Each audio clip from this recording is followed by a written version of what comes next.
Hello everyone, welcome all of you on the best EduUp. 15 day challenge का ये day 7 है। आज हम लोग कंप्लीट करेंगे डेमोक्रेटिक अपसर्ज एंड कोलिशन। जो पीरियड था ना, कोलिशन पॉलिटिक्स, उसको हम लोग कंप्लीट करेंगे। जो नए बच्चे हैं उनको जाकर पहले तो ये जान लो कि 15 डे चैलेंज है क्या। हम लोग 15 डे में कोशिश कर रहे हैं कि आपका कंप्लीट सीओटी यूजी का डोमेन सब्जेक्ट खत्म हो जाए। ठीक है, ये डे 7 है, डे 6 तक वीडियोस अपलोडेड है यू आपके चैनल पे। आपको क्या करना है कि उसको देखना है, फिर कंटिन्यू करना है। हालांकि यहाँ से भी कंटिन्यू कर रहे हो तो बहुत ज्यादा प्रॉब्लम नहीं आएगी, बिकॉज हम लोग लिंकेजेस लेकर चलेंगे दो चैप्टर से। ठीक है, चलो। डेमोक्रेटिक अपसर्ज मतलब कि हमारा जो इंडियन डेमोक्रेसी था ना, उसमें कुछ अचानक से भूचाल तो आया, मतलब हलचल पैदा हुई। और उसके बाद से कोलिशन पीरियड, मतलब अलग अलग पार्टीज का कोलिशन होकर गवर्नमेंट चला। किसी भी पार्टी को मतलब मेजोरिटी नहीं मिलेगा। मेजोरिटी का मतलब कि अगर जितना लोकसभा का सीट है उसमें 50% प्लस 1 सीट लाना होगा, तब आपको मेजोरिटी मिलेगा। तो जब जिसको मेजोरिटी, जिस पार्टी को मेजोरिटी मिलती है उसका गवर्नमेंट बनता है, उसके प्राइम मिनिस्टर बनते हैं। जब किसी पार्टी को मेजोरिटी नहीं बनता तो 2-3 पार्टियां मिलकर सरकार फॉर्मेशन करती है सरकार का, उसको बोलते हैं कोलिशन गवर्नमेंट। कोलिशन पार्टीज होती हैं, कोलिशन होता है पार्टियों का। ठीक है, तो थोड़ा सा देखने की कोशिश करते हैं, ध्यान से सुनो। 1984 में हमने प्रीवियस लेक्चर में बात करी थी। 1984 में इंदिरा गांधी का असैसिनेशन होता है। उसके बाद हमारे देश में जो इलेक्शन होता है उसमें कांग्रेस पार्टी को 414 सीट मिलता है, 415 के आसपास सीट मिलता है, आउट ऑफ 541। मतलब इतना ज्यादा सीट अभी तक 2025 तक किसी भी पार्टी को नहीं मिला है। तो ऐसा बोला जाता है कि इंदिरा गांधी के असैसिनेशन के बाद जो सिंपैथी था ना लोगों के मतलब मन में कांग्रेस पार्टी के लिए बहुत ज्यादा सिंपैथी था। तो राजीव गांधी नेक्स्ट हमारे प्राइम मिनिस्टर बनेंगे।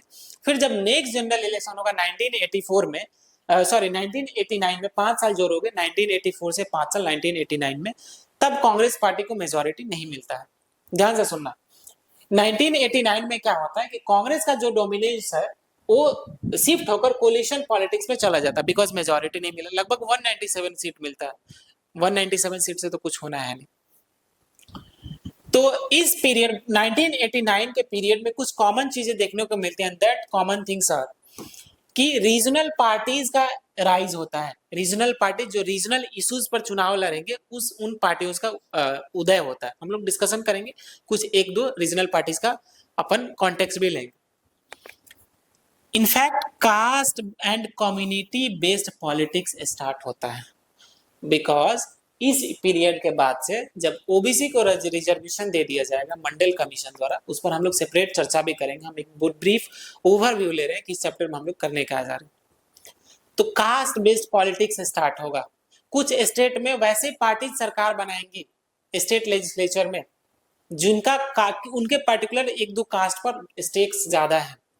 इनफैक्ट कम्युनिटी बेस्ड पॉलिटिक्स भी स्टार्ट होगा। ठीक है, इसके बाद से ही राम जन्मभूमि वाला इशू क्रिएट होगा 1992 में। 1991 के पीरियड के बाद स्टार्ट हो जाएगा।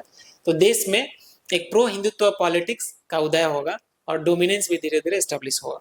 ठीक है, चलो हम लोग स्टार्ट करते हैं। Decline of single party majority. Yes, Congress को 190 सीट मिला। उसके पहले कांग्रेस मेजोरिटी में रह रही थी, तो इसका डिक्लाइन होगा नेशनल लेवल के पॉलिटिक्स में। चलो, decline of Congress system.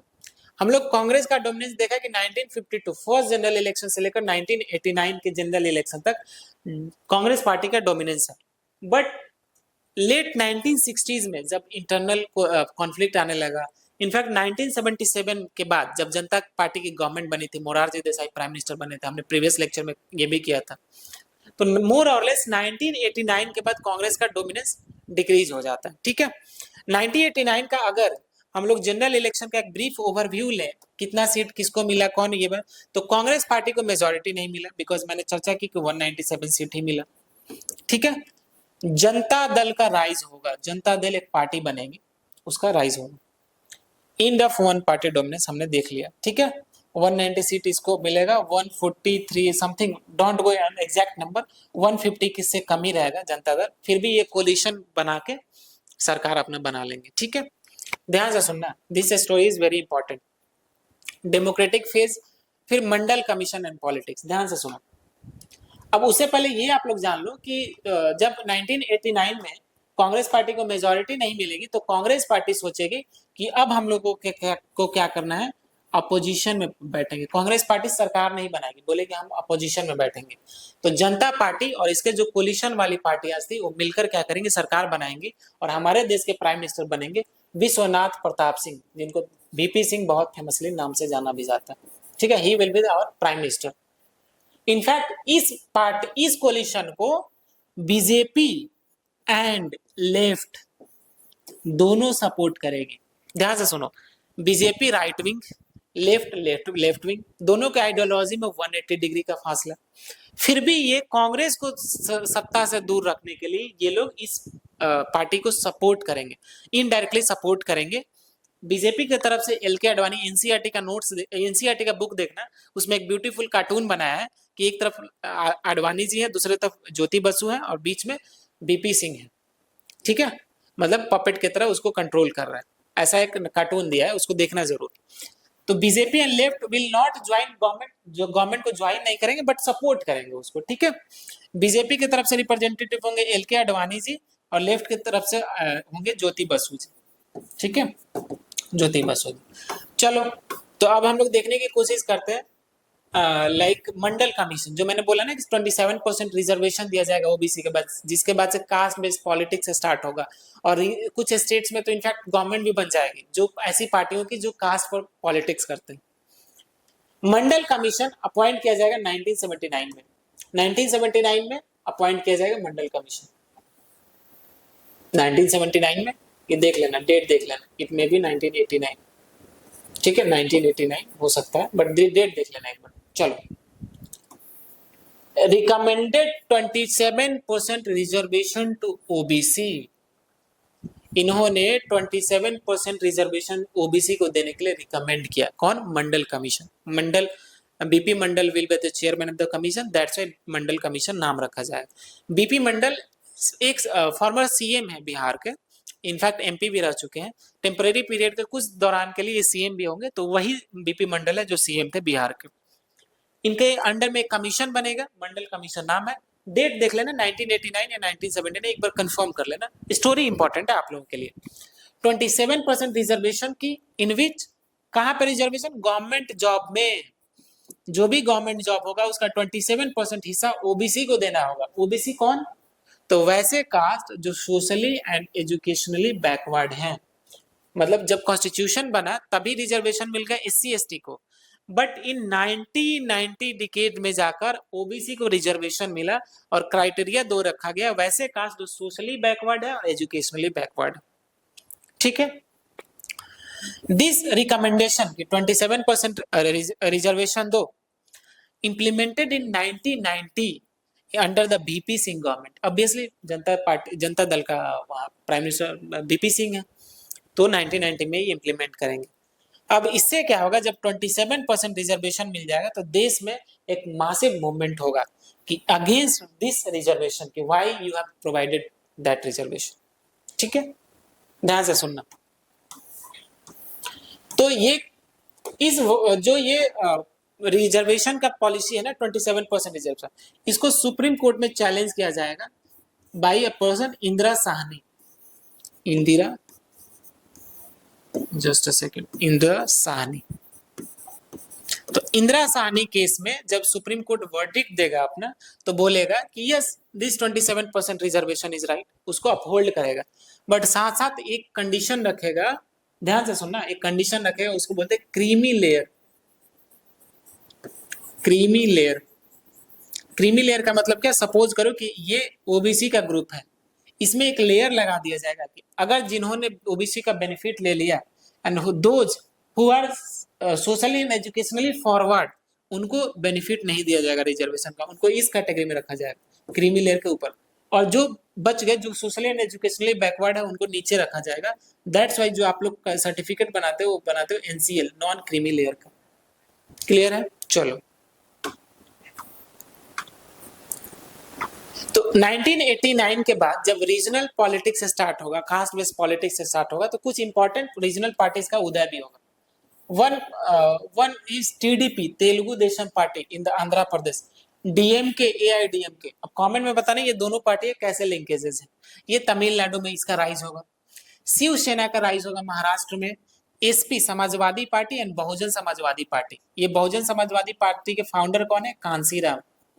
Bahujan means comment में बताओ। चलो, Kanshiram is the founder of Bahujan Samajwadi party. अभी इनके एक जो फेमस लीडर है, लेडी है, यूपी के सीएम रह चुकी है, कमेंट में नाम बताओ। चलो, Samajwadi party and Bahujan Samajwadi party UP में इसका उदय होगा, और आरजेडी राष्ट्रीय जनता दल का उदय होगा बिहार में, Lalu ji one of the prominent leader.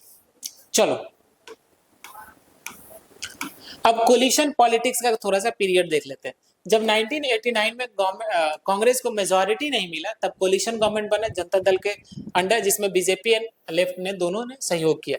तो 1989 से लेकर 1991 के बीच में जो कोलिशन होगा उसको बोला जाएगा नेशनल फ्रंट। इस नेशनल फ्रंट में कौन कौन होगा? नॉन कांग्रेस पार्टीज होंगी, यस, बिकॉज कांग्रेस को लोग सत्ता से बाहर बैठाना चाह रहे हैं।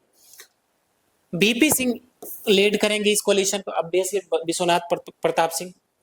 इस कोलिशन को बीजेपी एंड लेफ्ट आउटसाइड से सपोर्ट करेंगे, यस, मैंने वो भी बताया, BJP LK Advani and left से Jyoti Basu. Then Mandal and Ram Janmabhoomi issue dominated this period. इस पीरियड में दो इशू बहुत बड़ा रहा। एक तो मंडल पॉलिटिक्स वाला, मंडल कमीशन ने जो रिजर्वेशन दिया 27% का, एंड दूसरा राम जन्मभूमि, जो बाबरी मस्जिद था उसका जो डिमोलिशन हुआ, उसके बाद से जो चेंज आएगा, shift in the ideology of the politics of India, rise of pro Hindutva politics, ये इस पीरियड में सबसे बड़ा डोमिनेट ये रहा, इशू रहा। ठीक है, चलो नेक्स्ट इज आफ्टर 1996, 1991 में क्या होगा? फिर से कांग्रेस वापस आ जाएगी। ठीक है, बट कांग्रेस के अलावा हम लोग जब देख रहे हैं तो 1996 से लेकर 98 तक जो कोलिशन गवर्नमेंट रहेगा, दैट इज यूनाइटेड फ्रंट। इस कोलिशन गवर्नमेंट में देखो क्या होगा, कांग्रेस इसको सपोर्ट करेगा, ठीक है, और लेफ्ट पार्टीज दोनों, मतलब ये जो यूनाइटेड फ्रंट कोलिशन है, ये बेसिकली लेफ्ट पार्टीज और रीजनल पार्टीज का कोलिशन है।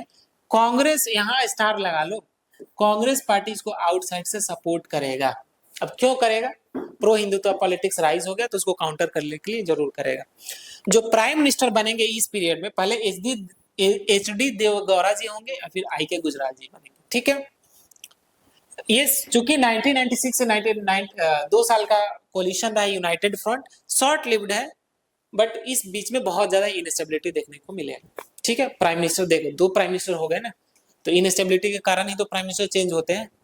इस पीरियड में इनस्टेबिलिटी देखने को मिलेगा। ठीक है, नेक्स्ट इज एनडीए गवर्नमेंट।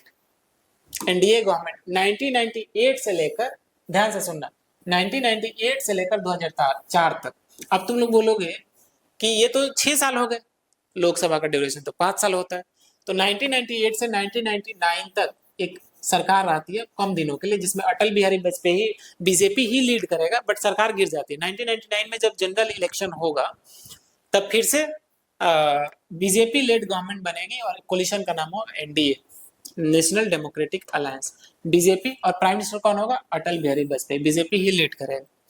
तो ये फर्स्ट नॉन कांग्रेस कोलिशन है, ऐसा कोलिशन जिसमें कांग्रेस पार्टी नहीं है, जिन्होंने पूरा टर्म क्लियर किया 1999 से लेकर 2004 तक, पूरा टर्म कंप्लीट किया है। ठीक है, अब देखो फिर आएगा 2004 से लेकर 14 तक यूपीए गवर्नमेंट। अब यहाँ कांग्रेस इसको लीड करेगी, यूपीए गवर्नमेंट 2004 से लेकर 14 तक, मतलब 2004 से 2009 और फिर 2009 से लेकर 2014 तक 2 जनरल इलेक्शन तक यूपीए गवर्नमेंट रहेगा, जिसको यूपीए पार्ट 1 पार्ट 2 भी कॉमनली बोलते हैं। हु विल, यूपीए का फुल फॉर्म क्या है? United progressive alliance. कौन लीड कर रहा है? कांग्रेस ही लीड कर रहा है। Who is the prime minister? Doctor Manmohan Singh is the prime minister, जिनका अभी रिसेंटली डेथ भी हुआ। ठीक है, तो अब क्या होगा 2014 तक? अब ऐसा लगने लगेगा कि एक समय था जहां किसी एक पॉलिटिकल पार्टी को मेजॉरिटी मिलता था, अब हमेशा कोलिशन ही देखने को मिल रहा है। तो that's why I have written a line कि नाउ कोलिशन बिकम नॉर्म्स, एक रियलिटी बन गया कोलिशन गवर्नमेंट। ठीक है, बट आफ्टर 2014 सिचुएशन चेंज होगा, एनडीए गवर्नमेंट फिर आएगा, मेजॉरिटी मिलेगा। तो बहुत दिनों के बाद किसी नॉन कांग्रेस पार्टी को मेजॉरिटी मिल रहा है। एनडीए मतलब इसमें बीजेपी लेड गवर्नमेंट होगा, प्राइम मिनिस्टर नरेंद्र मोदी जी बनेंगे। पहले जो 2014 वाला जनरल इलेक्शन होगा उसमें 280 के अराउंड सीट मिलेगा, देख लेना एग्जैक्ट नंबर कितना है। और फिर 2019 में जब ये इलेक्शन होगा तो लगभग 303 के आसपास, 300 प्लस सीट्स मिलेंगे बीजेपी को, मतलब मेजोरिटी 272 चाहिए और 303 मिल जाएगा, 300 प्लस मिल जाएगा तो मेजोरिटी मिल गया। बट जो 2024 का जनरल इलेक्शन हुआ था उसमें बीजेपी किसी भी पार्टी को मेजोरिटी नहीं मिलेगा, BJP will emerge as a single largest party, 240 seat मिलेंगे, बीजेपी ही इसको लीड करेगा अभी भी, 2024 के बाद से भी prime minister is Narendra Modi. तो ये एक क्रोनोलॉजी रहा। उम्मीद है कि चीजें समझ में आई होंगी। आपको क्या करना है, यहाँ अगर लेक्चर देख रहे हो तो 60-70% चीजें यही याद हो जाती है। फिर से एक बार रिवाइज करो और टेस्ट लगाना मत भूलना। ऐसा टेस्ट ज्वाइन करना, ऐसा टेस्ट ज्वाइन करना जो सीबीटी मोड में हो, बिकॉज आपका एक्चुअल जो एग्जाम है सीबीटी मोड में ही होना है। तो pen and paper versus CBT mode में बहुत डिफरेंस होता है। तो आपको क्या करना है, सीबीटी मोड का टेस्ट जरूर लगाना है। अगर टेस्ट लगाना चाहते हो तो डिस्क्रिप्शन में इंफॉर्मेशन है ऐसे भी बेस्ड का BESST, जाकर प्ले स्टोर पर सर्च करना, वहां से एप्लीकेशन मिल जाएगा, वहां पे जाके टेस्ट अपना इनरोल करके टेस्ट लगा सकते हो।